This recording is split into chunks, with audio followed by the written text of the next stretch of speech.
For many decades, the remote village of Saint Echepai in West Pokot County has been known for livestock keeping, a culture common among the pastoral communities. As time goes by, the hilly terrain is turning green as patches of small farmlands dot the drooping slopes.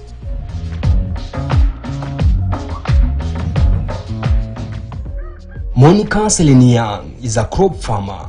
For 7 years, she has been tilling her 1-acre farm, onion being her favorite crop. Monica has been harvesting less than 2 tons of onions, but she is hungry for more. Deep down, she knows she can do better, and what she needs is more knowledge. Nilikuwa nalima kitunguu na kusomesha hawa kabla ikakuja imradi. Tunalima, tunapalilia, wakati ya kufuna tunafuna, lakini wakati ya kupeleka huko chini uendi, mama aendi huko chini. Anaongoja pesa nyumbani. Ikifika sipofika sawa. Ukilalamika kofi ndio hiyo.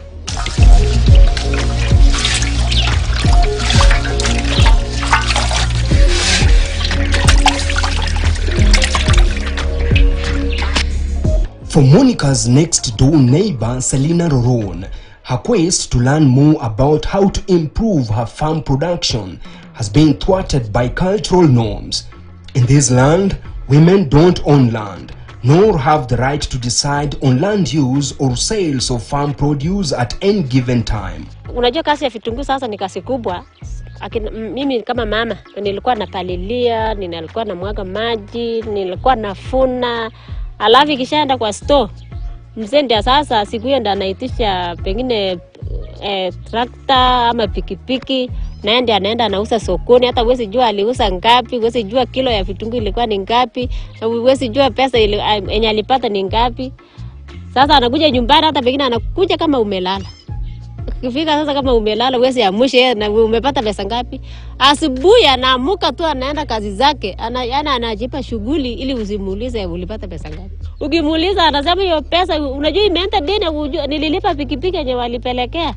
Na yenye imebaki tu ni kumalizia watoto ya shule na hiyo pesa imeisha hivi. Kazi ile mama anafanya hapa nyumbani ni kulea watoto, kuhakikisha kwamba wamekula, anahakikisha pia ya kwamba baba naye anapata pia chakula, anakula chakula pia.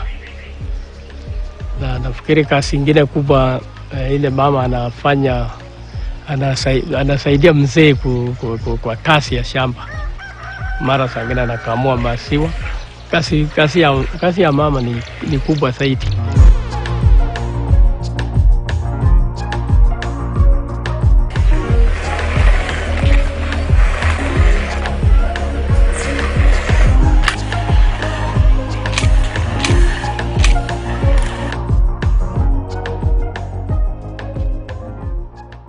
As the global community works towards achieving the Sustainable Development Goals, among them SDG number 2, which aims to end hunger and malnutrition by 2030, women remain the key agents of change in agriculture, nutrition and rural development. However, rural women remain locked out of land ownership, access to credit and productive farm inputs, access to markets, and gender inclusion in decision making. Kwa jamii ya Pokot, mama sasa akwa na usisho kwa decision making.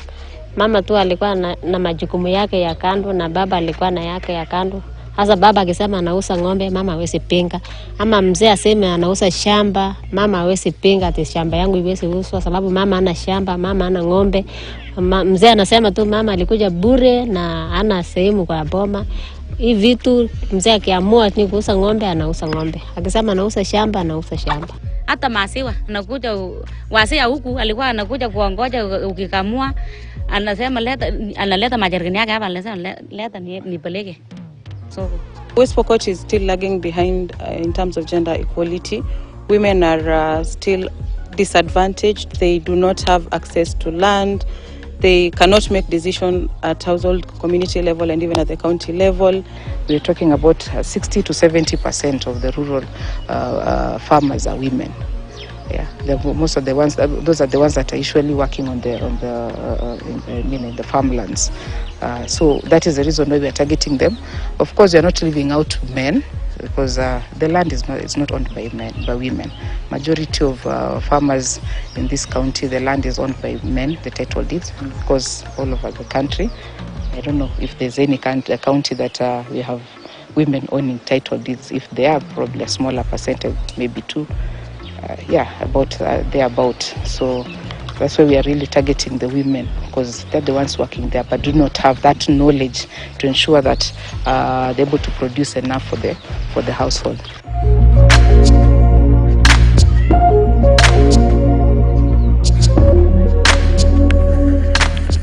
Selina and Monica represent thousands of rural farmers across sub-Saharan Africa, whose farm yields are far below their potential due to many factors. Outstanding need was the issue of lack of relevant skills, that is business management skills, and that is now what we have been trying to address by offering the capacity building training, that is a business training skills. The challenge that the community has is the knowledge of how to generate or how to earn a living, and most of them are just involved in this household labor of maybe looking after the animals. The rate of qualification in West Pokot is like it's almost 90% of those that we administer the surveys to qualify for the program. So it means that administration of the PPI tool, most of the households in West Pokot qualify. An implication that they live below $1 a day. In light of this, the UN Women, in partnership with Food and Agriculture Organization, launched a climate-smart agriculture approach in the counties of Kitui, West Pokot and Laikipia to address gender inequality, financial inclusion and literacy, and adaptive agricultural practices to empower rural women small-scale farmers and support food security. Tulikuwa na kikundi, tukatembelewa na tisha kutoka huko town, alikuwa anaitwa Tisha Resho. Alitufundisha mambo ya kitchen gardens, mambo na poultry ya kuweka chickens, na tukaanzia hata kama hatukuwa na hiyo income kubwa, tulianzia kidogo kidogo. Tulisomeshwa na shamba moja, tukaonyeshwa kupanda hiyo spinach, na tukaonyeshwa umuhimu wake, juu ilikuwa ina hold 100 stems per one garden, na bereni tulikuwa tunapanda chini na inakula space kubwa, hatukuwa tunaweza kuwatering juu ilikuwa kubwa. So tukafundishwa mambo na kupanda hiyo kwa utaratibu. Most of our small-scale farmers are women and they are not stable financially. So the project majorly stood on the women so that at least they can be empowered with the projects through the value chains, such that they can be able to get a project whereby they can be able to generate their own income. We had to sensitize the group on the enterprise, on various enterprises, whereby you used to have a gross margin exercise, so that the farmers can be able now to analyze by themselves, out of the many projects which are there, which one amongst the many each and every group would undertake. We targeted around 810 households using the poverty graduation model targeting process that uses the poverty probability index to get the most vulnerable people, the extremely poor people. We use 5 components in this graduation model, where we have a targeting process, that is the identification of the households that qualify for the program. Then secondly, we have our trainings, which are basically on financial literacy and enterprise development. We then form saving groups. Thirdly, we have our trainers who do mentorings and coachings to these groups. We then have a seed capital. So those who would score less than 39 would qualify for the program. So Village Enterprise ensures that all the households that qualify will be enrolled in the program. However, we will not enroll them in at once, because we are working with 60 per the staff that is training there. So we would have the first 60 households in that village. If a village has more than 60, then we'll move with the first 60. For this specific project, the economic empowerment of women through climate smart agriculture, we want to increase the gender responsiveness of policies at the county level. We also want to increase productivity, profitability and production at the community level. And we're doing this in partnership with FAO. Under the outcome on policy work, we are also building the capacity of these groups on financial literacy, because we are starting agribusinesses with them. We are building the capacity on gender issues. We're trying to bring about gender equality, which is a challenge in West Pokot County. And finally, they are being trained with the support of our extension officers through the Ministry of Agriculture on agronomy and climate smart approaches.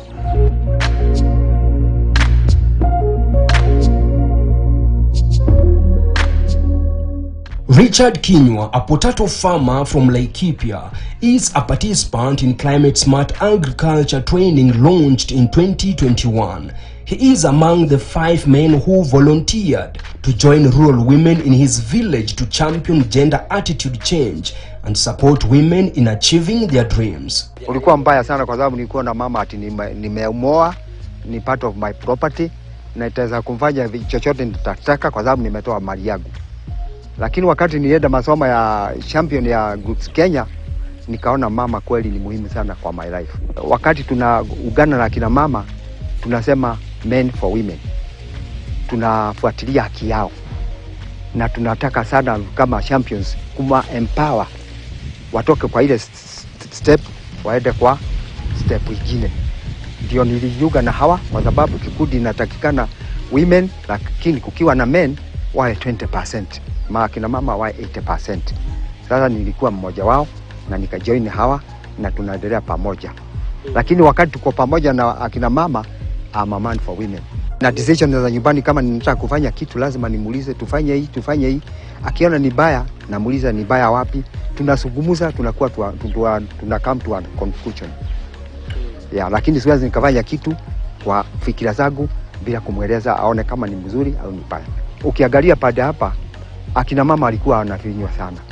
Na upande wetu kama si champion, hatugetaka na hata hatutaki mama anyanyaswe na wazee au awe humiliated sana na wazee. Ndio niko pale sasa. In 2021, Richard was selected and trained on crop production, specifically the Unica apical-rooted potato cuttings breed, under the ongoing Climate Smart Agriculture Program, which aims to support farmers in accessing quality potato seeds. The technology, which was introduced to farmers during Climate Smart Agriculture training, championed by UN Women, aimed at addressing the shortage of certified seeds and promoting the availability of clean seeds to farmers in all potato growing zones in Laikipia County. Hizi zina resist jua. At the same time zinakuwa kubwa. At the same time ni mzuri sana kwa kukula kwa sababu haina maji ndani yake. At the other time hata ni wakati wa kuuza ina resist mpaka siku ya soko. Kama viazi hakuna bei, you can put them in the store and haiwezi badilika. Sababu inakuwa hata wakati wa kumea inabidi ikae kwanza hata miezi 6 bila kumea. Kwa hivyo inakupea chance hata ukipeleka soko itakuwa vile vile ulitoa kwa shamba. Mavuno ya kwanza niliuza 20 bags na nilikuwa nimenunua mifuko 2 ya 50 kg, that is 100 kg.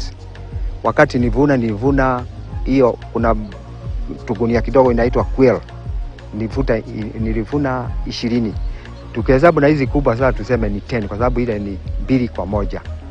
Hesabu niliuza 10 hizi kubwa sasa.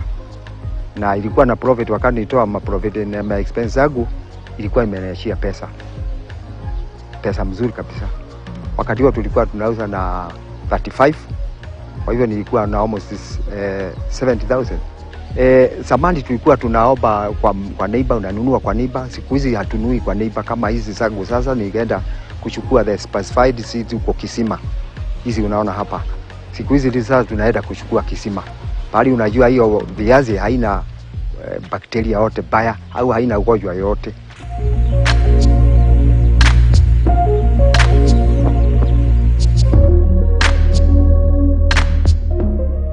Richard is now a happy farmer. His journey to know more and improve his potato production has borne fruits. He has adopted rooted apical cutting technology to help him cut his potato seeds production time from over a month to 3 weeks, helping him supply seeds to his customers within the shortest time. This will earn him about 300,000 Kenyan shillings in a single season per acre. Wakati tunapata hizi vitu, tuna time ile mwezi haina jua, ile haina mvua. Sasa tuna time mwezi wa November, December na January na February. Hapo tutavuna pesa kwa sababu almost the entire country is dry. Ningewashukuru sana watu wa farm na women na United Women kwa sababu ndio wanatuletea hii knowledge na pia wanatusaidia kwa masomo.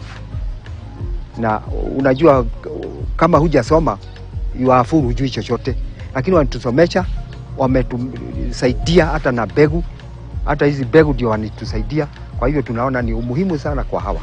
Unica, it's a very unique potato. It's a drought resistant comparing to these other varieties we have. And during this prolonged drought, it is the only variety that gave farmers yield.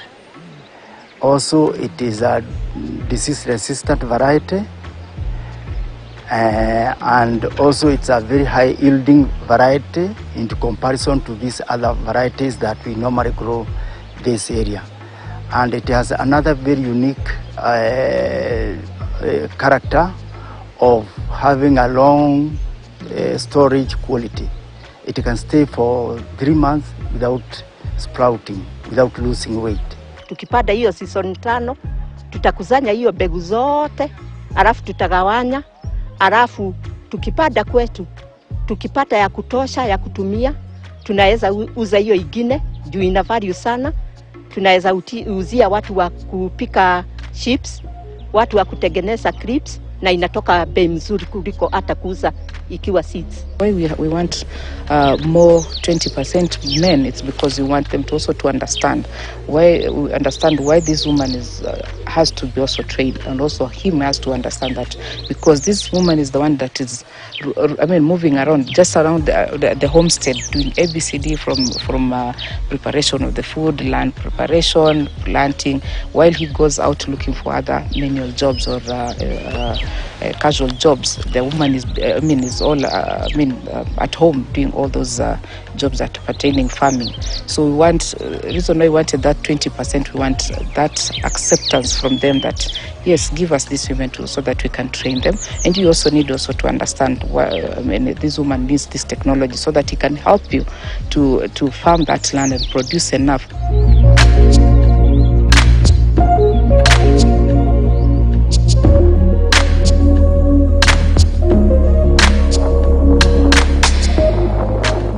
Apart from addressing the seeds shortage, apical cuttings technology, which constitutes a rapid seed multiplication method, is seen as a promising alternative to food security and increases income at household level. Who decides what to be cooked at home is the woman.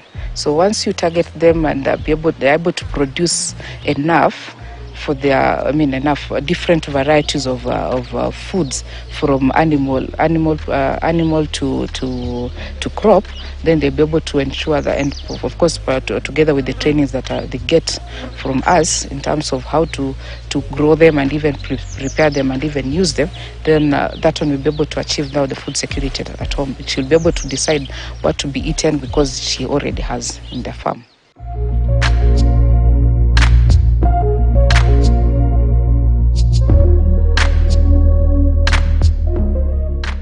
Back to West Pokot, a county with hidden and tapped treasure. Selina and Monica seem to have seen the light at the end of the tunnel after training, and now they are ready to take the bull by its horns. Nilipokuwa training nilifunguliwa macho, nikaona ya kwamba kumbe mama anakuwa na uwezo ya kuongoza pia ama ya kufanya decision. Alafu hiyo mambo ya training nikaleta nyumbani, nikaambia mzee sasa hakuna ya mzee kupanga peke yake, ni vitu iletwe kwa meza tupange pamoja. Na vile mambo ya training ilipokuja, hata kuna juzi mambo ya mitaro ifanywe kwa shamba yangu, nikamwambia mzee sasa hii shamba kuna mwalimu anakuja tutengeneze mambo ya fereji, na akakubali, akasema kweli sababu nimekuwa mfano mzuri kwake, sababu ninaleta mambo na anafurahia. Unajua sasa wanaume wanafikirianga mama akisema mambo ni kumpoteza. Sasa aliona sasa mambo ya training imenisaidia na itasaidia jamii yangu, na kuna support mambo ya mambo ya watu ya UN wanaleta support nyumbani. Sasa wameona kumbe hapa kuna kufunguliwa fulani. Kubadilika kwa hapa kwangu sasa baada ya mama kwenda kwa training, sana mambo ya kuwekeza pesa, ambaye ulikuwa naweka pesa tu hapa maybe hapa nyumbani, and then sasa aliamua ya kwamba afadhali tuwe na mfuko ya kuweka pesa, na nilifurahia hiyo kazi, maana hata hiyo pesa sasa imetusaidia watoto, wanachukua loan pale kidogo, alafu inasaidia mtoto ambaye iko kwa shule. Kwa sasa tunafanya kazi kwa pamoja, sababu sasa tunaenda shamba pamoja, tunafuna pamoja, na akienda sokoni ananiletea kwa meza, anasema mama hii ndio imetoke. Kwanza ananionyesha kilo. Unajua sasa ukionyesha kilo na uambiwe kilo na penye aliuza, utakalculate, alafu utajua aliuza ngapi na amepata pesa ngapi. Na tunajibajetia, tunasema hii tunanunua naye mbegu ya mwaka ujao ili tusihangaike. Hii inaenda school fees na hii ni matumizi ya nyumbani. Tumefunzwa tukilima kama kikundi ya kaipaima, tunauza kama kikundi kitunguu ndio tupate profit nyingi, si broker hawezi ingilia katikati yetu. Tulipoanza 2021 tulikuwa tunafanya mambo ya savings, tunachanga kwa kila wiki 5,000, 4,000, na kwa sasa tuko na pesa 250, na sipangia tuigawe, alafu watu waende kwa vikundi pengine wafanye biashara yao tofauti, si ya ukulima tena, pengine wafungue duka, wengine wafungue duka.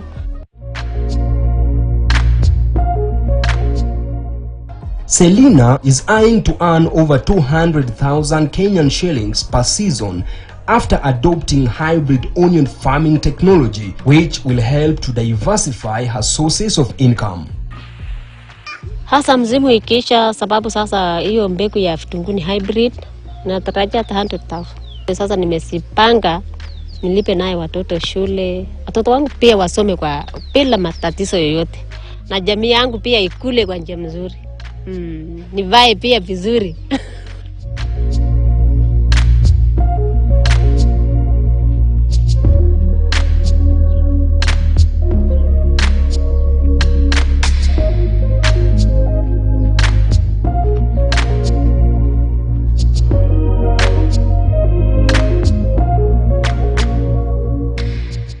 Nilikuwa idle, hata sikuwa najua mambo ya savings, sikuwa najua mambo ya kununua mbegu ambayo ni sahihi, sikuwa najua kufanya vitu kwa kupanga mwaka huu nipande mahindi, nipande maharagwe, nilime vitunguu. Sasa hiyo ndio mafundisho tulipata. So we try to analyze the needs within the groups, within the community, and then we are able to see what gaps we can be able to work on the issues of financial inclusion, especially for women. So with these we have various ways that we do. First of all, we have an established package that we call Enterprise Incubation Fund that basically aims at introducing women, the rural women, especially the poorer ones, to the issues of credit, how you can be able to borrow wisely, how they can be able to save consistently, pay promptly, and all those issues around borrowing and credit access. With that now, the next thing, we are able to link them to proper financial providers. Ningeomba wa mama zangu ama mandugu wenye wako group tukue pamoja na wazee wetu, alafu tujadilie mambo ya shule, tuelimishe hawa wazee ukue mtu mwalimu kwako, ndio huyu mzee aelimike, ndio ajue vile mumeelimika kwa group. Sasa ninge advise kweli akina mama tuamuke, tusifinyiliwe chini, tuamuke, sababu sasa sisi ni sauti ya boma na pia sauti ya jamii, sauti ya community. Sasa hata ningeambia kina baba wafungue wa mama, sababu sasa hao ndio wako na nguvu ya kulima, ya kufanya shughuli kidogo kidogo, kwa sababu kazi yenye wamama wanafanya wazee hawawezi fanya. Wamama waamuke, wafanye hiyo waamuke, sababu sasa hiyo mila yetu imeisha ya kitambo. Mambo ya gender pia ilitoka, mambo ya FGM tuwache na tuendelee tujenge community yetu. To see more women get involved in leadership at the community level. We are also trying to address gender issues, which we are noticing is beginning to work. We're also expecting the nutrition value of families to increase. We are eradicating poverty through increasing economy. We are empowering women at the community level.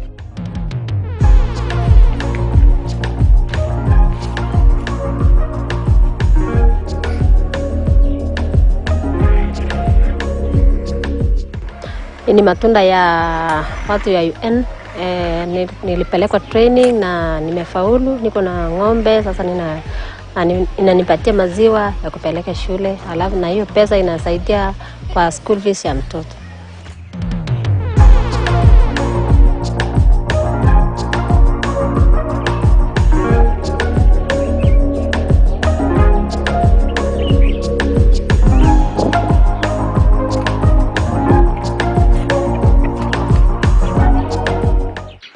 According to a World Bank report, on average, Africa's female farmers produce less per hectare compared to men. These adversely affect their families, communities, and in the long term, entire countries. Hence, there is a need to level the field and improve opportunities for women farmers in rural Africa to increase farm incomes and lift the heavy burden of poverty in rural areas. Besides, the Global Agriculture and Food Security Program operations need to include gender analysis as part of their program designed to empower women to scale up their efforts for food security's sake. For KTN News, I'm Levis Msumba.